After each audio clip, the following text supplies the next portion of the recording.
Welcome to Electric Perspectives, a podcast that explores the innovations and policies shaping the electric power industry and how America's electric companies are delivering the resilient clean energy we need to strengthen America's energy security and power our daily lives. This show is brought to you by EEI, the Edison Electric Institute, which represents all U.S. investor-owned electric companies. I'm your host, Brian Reel.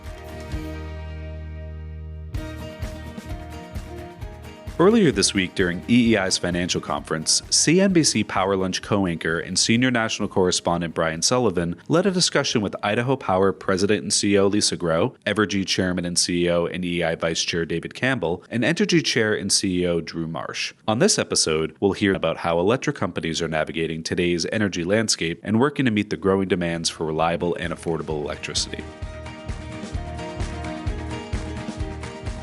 I was kind of only half joking that the fact that I'm here and CNBC is here is kind of representative of the state of the industry right now, because I don't know if it's good or bad that I'm here, but I'm here and we're talking about power and utilities, and suddenly it's really, really sexy. So, and I'm not just talking about myself. Let's talk about this panel though. It's called Financing the Future of Energy and Innovation, the CEO perspective. And we have three CEOs. Ladies first, I'm Southern, I'm sorry. Lisa Grow, come on up. President and CEO of IDACORP and Idaho Power. We got Drew Marsh, who's the chair and CEO of Entergy. We've got David Campbell, who's not only the vice chair of EEI, but also chair and CEO of Evergy. David, come on up as well. Everybody have a seat, relax, take it easy. It's not an interrogation yet. That's right. Financing the future of energy and innovation. Because Lisa, I've heard of energy and I've heard of innovation. Awesome. So that's a good place to start. How do we finance it? Because all I know is I see these numbers that are huge. 1.1 trillion to build out the grid. We need a couple $100 billion over here. Sam Altman of OpenAI's, he's just handing out gigawatts like Oprah's handing out Buicks, right? Yeah. So how do we pay for all this? Well, that is a very interesting question, because I thought it was a good place to start. Yeah, I think that's a great place to start. So just to kind of get perspective about Idaho Power, we serve southern Idaho, a little bit of eastern Oregon, one of the fastest growing states and fastest growing utilities in the nation. It is across customer classes, but we do have a Meta data center. We do have Micron that has a big fab they've announced, and now they've announced a second one. They're actually building the first. And so to start with, in our jurisdiction, we have had a long-held paradigm where growth pays for growth. So any infrastructure that only serves these large loads, anything above 10 megawatts, they have to pay for it up front. And then we have to do a no harm analysis, so it shows that the other customers don't get harmed by these big loads. And so as these big loads come on and they start producing revenue, that actually helps our other customers, that revenue pays for that growth, and then we don't have to keep going in for rate cases. Now, financing it, obviously we want to tell a good story. We want to be a compelling investment. We really have a good record of showing how these projects actually turn into earnings all the time, all while trying to keep rates as low as possible. So it is very much a balance, and some days it can be very complex and interesting. Well, in Idaho, you've got ski resorts, one of the fastest growing cities in America, Boise. So if they wanted to build a new data center, and they do, you'll say fine, but you got to pay for it up front. How does that work? So in their case, they're actually building a fab, but for whatever reason, yes. So for example, they needed a substation, so $150 million substation that they paid for upfront. And then as we have a contract with them, they have a demand charge, so that they have to be really clear about how much energy they need and when, because they're going to pay that demand whether they need it or not. We also have a letter of credit, so if they were to go bankrupt, the rest of the customers would be held harmless. The balance of the system, they pay a load ratio share of that. Okay. So in general, they are actually a net benefit to our system. You guys are bigger. You guys are both a little bit larger than Idaho Power. So what is your financing plan? How do you approach the economics of what has now become one of the most dynamic industries in the world? Yeah, I think we approach it very similar to the way that Lisa was talking about. It has to start with, we're fortunate to have customers like Google and Meta and AWS. These are trillion-dollar customers that are well positioned to do what Lisa was talking about. They can afford to pay for these incremental costs. And they also want to be a good neighbor. They want to be perceived as helping the communities, not hurting other customers, helping other customers. And so that gives us an opportunity to really work with them to craft a framework where they are paying for their incremental costs, as Lisa said, and they're saying it. They're saying it out loud. We had the groundbreaking with Google a couple of weeks ago, and Ruth Porat was there at the podium saying, we are paying our incremental costs. And it's a long-term contract in which they're doing this. And then we build in other contract protections like Lisa was talking about. To help finance it, they are paying some of that up front. There's various ways in which they can do that, but they help give us cash flow up front to protect the credit of the utility company and create the opportunity for our existing customers to also benefit, as Lisa was talking about, not just from some of those upfront costs and retaining the credit, but they are covering some of the overhead costs. They're covering some of the transmission costs. In our case, along the coast, they're covering some of the storm costs. They're causing incremental investment in transmission, which is alleviating constraints on the system and providing resilience. There's new incremental generation, and that's providing lower fuel costs and more diverse fuel for our existing customers. All those things are benefiting along with jobs and tax dollars and incremental investment in the community. All those things are adding up. That's how we're figuring it out. I think that is, and I feel like you're just flexing a little bit with those names, Meta, Google, you're just dropping them. But you face real challenges, because I think the PR challenge for the industry, and one of the things we're talking about here, David, is this idea that, and you were just on my show recently, we were talking about this, thank you. You want the growth, but you don't want the community to be like, well, shoot, my power bill keeps going up because that damn Google built that data center, right? There's a lot of sort of, I hate to use the term misinformation, but we're trying to clear it up, but there is. How do you approach the financing side? But also you want to approach the PR side and let the people know this data center is not going to raise your power costs. Yeah. It's probably the challenge of our time, because I think what in polling shows that the number one issue for customers generally, from an economic perspective in their overall situation, is affordability. And that's primarily driven by groceries, cost of housing, cost of healthcare, but it's spilling over to all categories of perceived household expenses. So while our share of household expenses is lower than it's been for decades, anything that impacts customers' ability to pay, they're sensitive to. So we have to be sensitive to that and make sure we're doing everything we can to keep bills as low as possible in the context of challenges for customers. Even if they're driven by other categories, it's still going to impact everything, because that narrative will take hold. It's, wait a minute, you're trying to help these big companies, and big companies are not so popular at the moment. So what we have to do as regulated utilities, it's a kind of unique context. Every dollar we collect has to be through an approved rate, in our case through Jefferson City in Missouri and through Topeka in Kansas. So we've set up, similar to what you just heard from Lisa and Drew, we set up a special rate for the large customers. So the traditional model is that customers pay their cost to serve. They're actually paying higher than their cost to serve.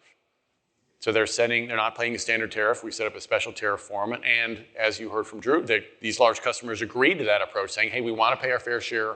We want to have an approach that's going to benefit the entire community and offset the incremental costs that we're bringing. So we just have to help tell that story.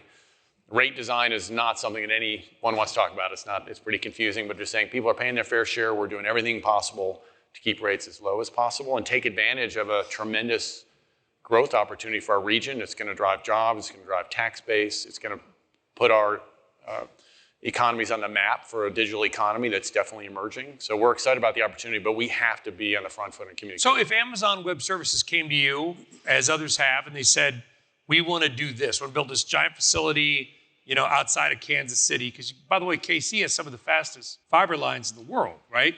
Courtesy of Google. Now I'm flexing. When Amazon comes to you and says they want to do that, you say, we'll do it, we'll help you out.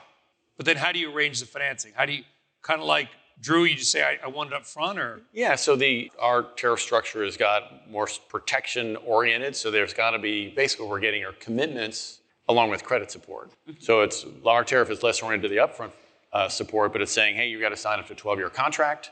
You got to have a minimum bill requirement of 80% of your total charges, excluding fuel. If you leave early before that 12-year contract is done, you got to pay a termination fee equal to the sum total of those minimum charges, and you got to have credit support to make sure we can collect on it. So that's a set of provisions we historically have not required for our customers. So we put that in place explicitly in this instance. Fortunately, they're very well capitalized counterparties, so you can make sure that you've got that counterparty, so you have that credit support. As an industry, we raise a lot of money to invest in capital. So we've always been a high fixed cost business. It's an order of magnitude higher now. So we're using a mix of debt and equity financial instruments to make that happen. We're probably raising more equity in the markets than our share of the S&P, certainly. But fortunately, we do know how to raise money to invest capital. It's something we've been doing for decades. And with the additional protections, special tariffs, is how I believe as an industry, going to be able to meet the moment in terms of historic demand, the highest level of demand I've seen in my career, which is longer than I care to admit in the sector. But we got to have the protections. That's a fair point. How long have you been doing this? 25 years. Drew? 27 years. Lisa? Me personally? Yes. 38 years. It's an interest. I bring it up because how crazy has the last couple of years been, Lisa? It's been wild. I've had my team say, well, have you ever seen anything like this in your career? And I'm thinking, absolutely not anything like it.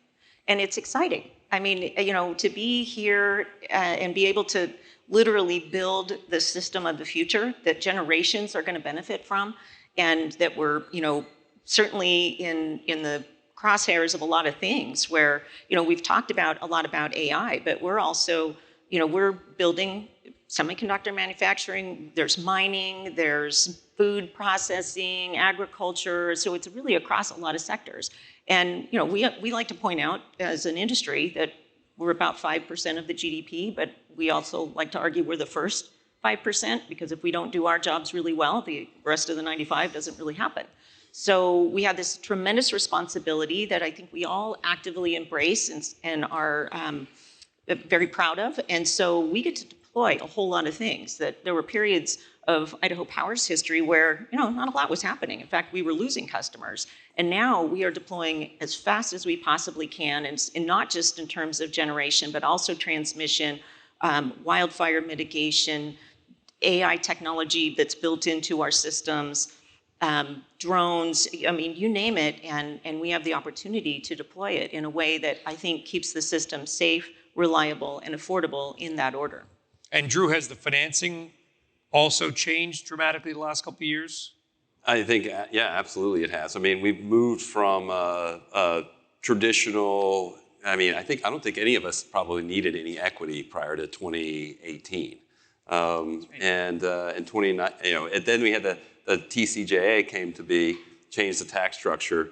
We had been relying on depreciation and deferred taxes to fund a lot of our capital.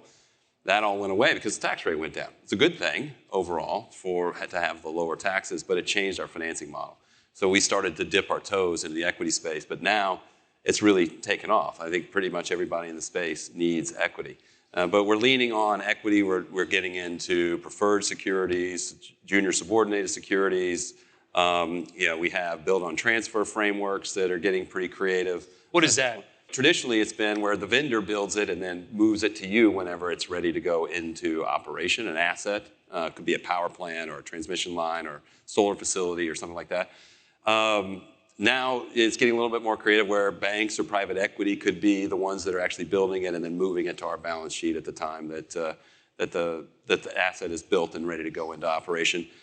There's just a number of different mechanisms that are happening out there, along with the customer type financing. That is an area where there's been a lot of creativity and development to create capacity in the space for credit during the build cycle.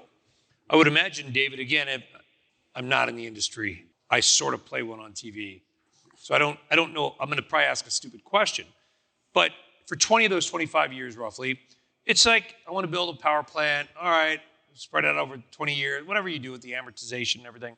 So when I actually first started in the sector, we were coming out of a wave of build out of natural gas in the country.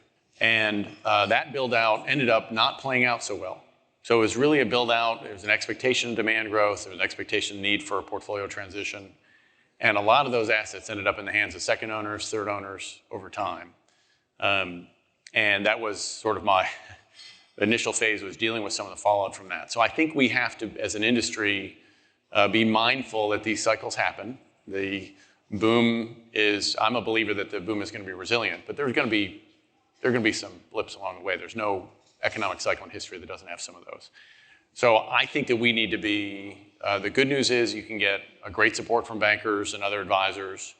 I'm a fan of making sure you really understand everything about the instruments that you're committing to. The more exotic or creative or different it seems, just make sure you know what you're getting into, because you want to make sure that it's something that is going to be able to withstand whatever changes and shifts may happen along the way.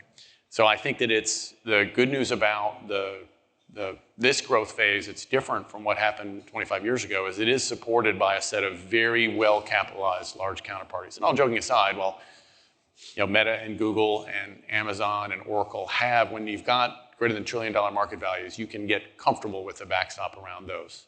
But we need to be mindful of that. So I temper the view of, we want to be creative. We want to have the best possible financing source that minimizes costs for our customers. All part of that, part of how you minimize the overall bill is minimizing your financing costs. Just know what you're getting into. Love the bankers, love the creativity. Some of those instruments are terrific. Are they too creative? No, they're not too creative. Warren Buffett called derivatives, weapons of mass destruction. There's a lot of cool ideas. Yeah. But have they gotten too creative with the financing? I mean, it's still a utility, right? The job is still fairly straightforward. Make sure the power works. Yeah, power. I think the instruments make sense. I think that Drew mentioned junior subordinated notes, preferreds. Those are pretty standard features. My first job in this sector, my first CFO job, we were cleaning up a whole bunch of exotic instruments that were issued in that prior wave. But it wasn't, the instruments weren't the issue. It was more of the underpinnings of the strategy of investing in what finding those financing sources wasn't supported by the counterparty. So I think what you heard all of us describe is we're really focused on do we have the right setup to make sure we got the revenue to offset the cost of these instruments. But I think the creativity net is a positive. Lisa? Yeah, we certainly are very thoughtful about that as well. We haven't really ventured into too many of the more exotic types. We've been pretty much straight debt and equity, and it's served us well so far. But to the extent we partner with different entities to build something, is another way of financing. So what does that mean? So for some customers, we're in talks about perhaps they build it, and then over time we buy it from them. So we sort of use their balance sheet while we transition. They're really looking for how do we get it in the ground as fast as possible. Of course, permitting and siting and supply chain are the barriers that seem to really jack everything up anyway. But to the extent that they have a queue position or some gas capacity or something that we don't, that could be an interesting partnership. Is that better for Idaho Power? Would you prefer they build it, or would you prefer you build it? Well, ultimately, we would like to build it, but to the extent they have a timeline that we can't meet for a variety of reasons, that might be a great way that we can then over time put it into rate base and own it, but their needs can be met in the shorter term, potentially. We haven't yet done a deal like that. We're just talking about it, but that is another way of financing. Yeah, I mean, that's another flavor of build, own, transfer, right? It's things that allow during that construction cycle, since the capital plans for all the utilities in the space, I think it's $1.1 trillion over the next 5 years that the utility space is going to be spending. That is a lot of credit pressure. And so finding ways to manage that, whether it's on customers' balance sheets or through a regulatory process like cash CWIP, what's that? Getting cash returns during the construction process. Some regulatory frameworks will allow you to do that. Or finding creative ways to do the build on transfer type things that we were just talking about, where the banks are involved or others are involved. It does get you to owning the asset on an ongoing basis in rate base, like a traditional utility. It just helps with that construction period. What's the most effective and efficient way that Entergy would want to finance something? Well, because I think Wall Street and you sometimes agree, sometimes you don't agree. Yeah, I mean, I think the primary ways that we're financing are the traditional ways that Lisa was talking about, just traditional debt and equity. I mean, that's all we needed to do, we would do, and we're doing a lot of that. But given the capital plan, finding ways to shift some of the credit around so that we can manage our credit while we're in this rapid growth phase. Which all these instruments we're talking about them with all the folks in the audience. Shift it where, from where to what? This is shift it forward to whenever we actually start getting paid cash for owning the asset with the customer. So, the build cycle for a combined cycle plant, let's just call it 3 years. And, from the point where you start the process for 3 years, it might be, $1 billion to $2 billion, depending on what you're building. That's cash flow that's out the door, and you're not getting any cash flow in until you get into a service and you start having it serve a customer. So bridging that period is the timeline that we're talking about. Because you're not building, David, in New Jersey, one of my friends, her family owns a chain of gas stations called Sheetz, right? If anybody here knows Sheetz? Well, some people not. Wawa, Buc-ee's. Oh, yeah. Buc-ee's, oh, yeah. Come and Go in Iowa. Texan. Quick Check, Quick Trip. They're all kind of the same. Those are a couple $1 million. You guys are building $500 million, $1 billion, $5 billion, $10 billion facilities. The scale of the construction and financing is so much bigger. How does that change the way you think about it? So I've been involved in building plants before, as I know my colleagues have. So it is a lot of what we do in investment is our transmission distribution products. More like your Sheetz analogy. It might be a couple million or 10 or 25 million. And we do hundreds of those, so we've got a good process for it. If you're doing a major project, you have to have a whole different approach to how you arrange it. You're typically going to have a contractual counterparty, engineering, procurement, construction counterparty, EPC. Yeah. Just a shout out for Kansas City, the 3 leaders, Burns and McDonnell, Black & Veatch, and Kiewit Power, all based in our area. But you've got to have a really good contract with an EPC provider, ideally who's built that kind of technology before, so you can get confidence in the plan. You do a risk transfer as part of that contract. So you got to be confident that that entity can back it up, their execution. And you got to pick your technology. So we've picked turbine technology that has been built dozens of times. So the more you take a first of a kind risk, the more risk you're going to take on the technology. And then you have to have a great process for managing that interface, managing that contract. And if you've done a home renovation project, the killer are change orders. Yep. If you or your spouse decide, I really want a different tile, or I want a different way to do the window structure, that drives up all the costs. Not only for new materials, but you're going to have people employed longer. So you can't have that plant manager saying, I want to do this tweak because it's going to run a little more efficiently. You've got to stick to the spec. That way you stick to the contract term. That's the best way to stand time and schedule. But that's a whole different process and management system that we need to have in place for those large projects than we do for the traditional T&D infrastructure investment that we may be doing. How you build and who you build with, does that affect financing at all? If we're doing it in a traditional way where it's equity and debt financing, we will have, how those contract structures are done are not going to impact that cost, but it's certainly going to impact how a regulator looks at how we're performing. That's right. So when you take on a big project, in our jurisdictions, typically you'll have to ask your regulator for approval in advance. Hey, can I build this power plant? Will you approve my doing this because it's impact rates? You give them a cost estimate. But then when you're done, you're going to come back in and say, hey, may I please roll this into rates? So if you haven't managed that project well, if you've gone cost overruns, and that historically in our sector is the biggest risk for a regulatory compact, the biggest risk of disallowances, which are not common because utilities, fortunately, we know how to build stuff, we do it well. But we have to manage it well or we're going to wear some risk, and that's a risk ultimately for our shareholders. So that big project management will impact our financing costs because if we don't manage it well, that's going to drive up our equity costs because we say, wait a minute. I'm not going to backstop you building this stuff if you don't do it well. It's ultimately the equity holders are going to be holding back. So we've got to manage it very well and very proactively. And fortunately, we've got some really good EPC providers who know what they're up to in this space, but that's the name of the game. Yeah, and I think anytime we are getting a third party involved to help finance that, and it's going to sit on their balance sheet, whether it's a customer or it's a bank or it's private equity, they very much care who the EPC is in the examples that Dave was talking about. They don't want somebody who's new to the game who might create some of the risks that he was bringing up. The structure or the schedule or the overall plan could go off kilter. They want somebody who's very experienced. You're ready to go. You got the financing, you got the money, you got the credit, got the debt, all this stuff. And then some local regulator's like, no, we need like 4 years of permitting. How do you manage that side with the financing side? Yeah, we typically go actually get the permission beforehand. Okay, so it's all done. Yeah. So you're going to go get the permission beforehand, and then you're going to embark on the project. You need, in a lot of cases, and there's various names for it, but it's called a certificate of convenience and necessity that the regulators will grant you that yes, That project what's it called? A certificate of convenience and necessity. Is this a Louisiana It's a different thing? name in other jurisdictions. We use the same term in Missouri. Oh, there you go. So maybe it is a term of art. But Well, I went to law school. Anybody here go to law school? 49 states do law one way. Louisiana does it the other way. They use Napoleonic law. You know what I mean? I'm not kidding. So you guys have a whole different regulatory scheme in some ways. That's right. Actually, the commission, the Public Service Commission in Louisiana, it's its own legislative body. I didn't even know that, but I knew that.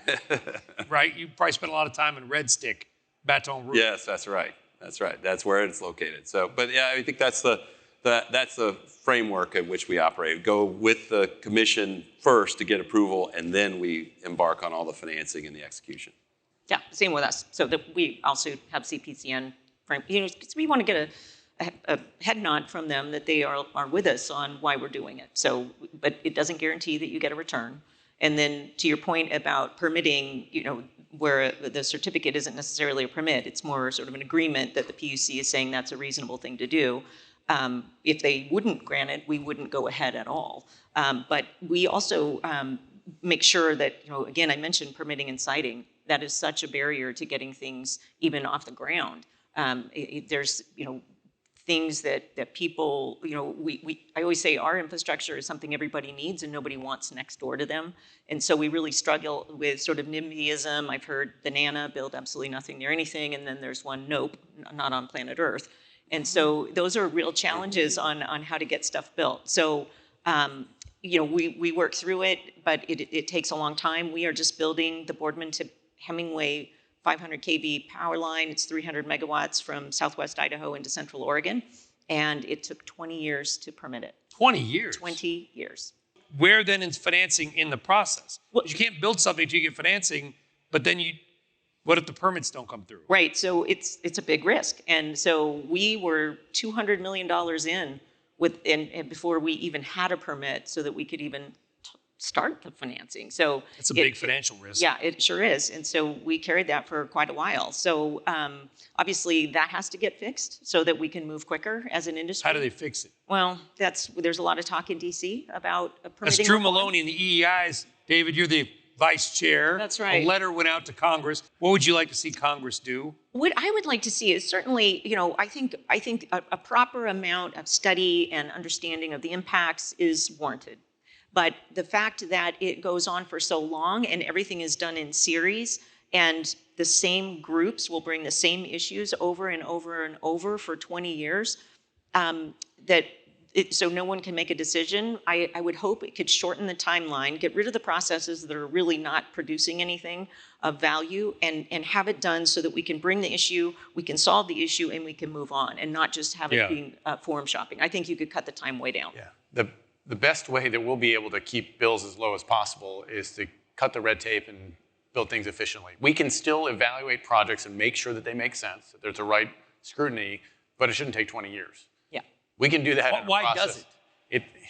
Well, the process in many places has been weaponized, so it's a delay tactic as opposed to ensuring good scrutiny. You can have rigorous scrutiny of something in 6 to 12 months. We've proven that in tons of contexts. So if something's taking 5, 10 years to prove, it just means that we've created a process or procedure where you can bog it down or delay it, not to get to a better answer, but just because it's a tactic to try to negotiate for something you may want or to block. They are just weaponizing the legal system. Weaponizing the administrative process. But you also want to do things in a safe way. You want to make sure. If you're building a nuclear power plant near me, not the nope with a banana, build absolutely nothing anywhere near anyone or whatever. Is that what it is? I want to make sure it's well built. Absolutely. Of course. It doesn't leak. Yeah, you want to have a rigorous process, and I think we can all say if I have a 6 to 12 month process, I can really design it to make sure that I'm getting the right level of scrutiny and review. That gives a lot of time for analyzing, because typically that'll start when someone brings in a full package of information that can be evaluated. And if you don't provide the information needed, then it can be potentially extended, but you can run that process in that time frame. That's what's happening around the world. If we want to be able to be efficient, keep rates as low as possible, and be competitive, we need to find ways to have permitting not become a weaponized process. It is amazing, it's the time we've got, but it is amazing how the pendulum has swung. I mean, it's my first EEI conference. I grew up partially in San Diego near San Onofre. We used to pass it, and then we were driving over I live in New Jersey, Delaware Memorial Bridge. And if you're driving into Delaware or driving in Jersey, you look left or right, and you could see the steam from Mount Salem, the nuclear plant. I was telling my boy, my 11-year-old, like, if it wasn't for that plant, we probably wouldn't have light or heat at our home. You know, I think we've come around to the realization that electricity doesn't make itself. And it is amazing how many people, even really smart people, really well-educated people, don't know. They just take all this for granted. So I appreciate the work you all are doing.